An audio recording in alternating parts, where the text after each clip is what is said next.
Hello Year 4, hope you're all well.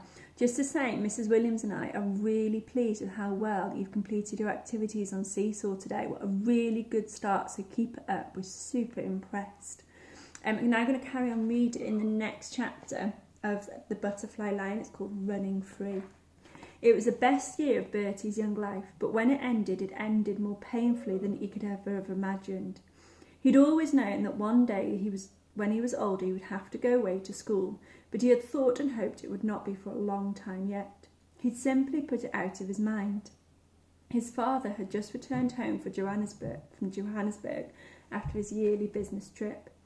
He broke the news at supper that first evening. Bertie knew there was something in the wind. His mother had been sad again in recent days. Not sick, just strangely sad. She wouldn't look him in the eye, and she winced whenever she tried to smile at him. The lion had just lain down beside him, his head warm on Bertie's feet, when his father cleared his throat and began. It was going to be a lecture.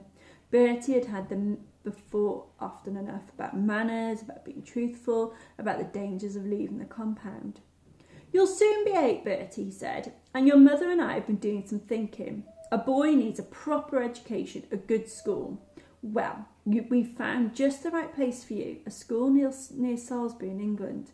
Your Uncle George and Aunt Melanie live nearby and have promised to look after you in the holidays and to visit you from time to time. They'll be your father and mother to you for a while. You'll get on with them well enough, and I'm sure you will. They are fine, good people. So you'll be off on the ship to England in July. Your mother will accompany you. She will spend the summer with you in Salisbury, and after she has taken you to your school in September, she'll then return here to the farm. It's all arranged." As his heart filled with a terrible dread, all Bertie could think of was his white lion.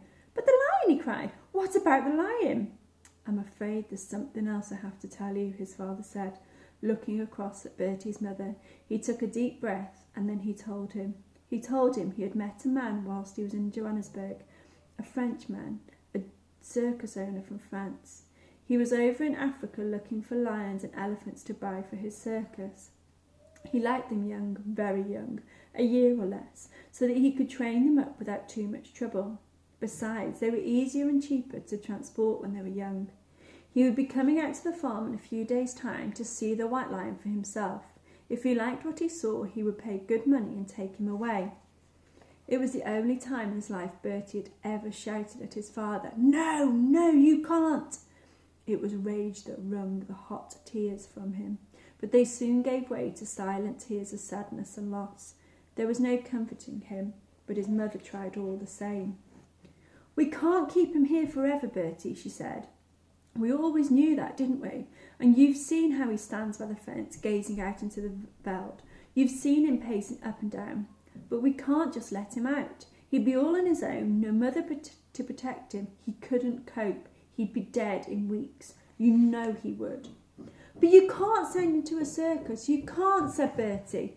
"He'll be shut behind bars. I promise him he'll never would be. And they point at him. They laugh at him. He'd rather die. Any animal would." But he knew, as he looked across the table at them, he was hopeless, that their minds were quite made up. For Bertie, the betrayal was total. That night he'd made up his mind what had to be done. He waited until he heard his father's deep breathing next door. Then, with his white lion at his heels, he crept downstairs in his pyjamas, took his father's rifle from the rack, and stepped out into the night. The compound gate yawned open noisily where he pushed it, but then they were out and running free. Bertie had no thought of the dangers around him, only that he must get as far from home as he could. The lion padded alongside him, stopping every now and again to sniff the air. A clump of trees became a herd of elephants walking towards him out of the dawn. Bertie ran for it. He knew how elephants hated lions. He ran and ran till his legs could run no more.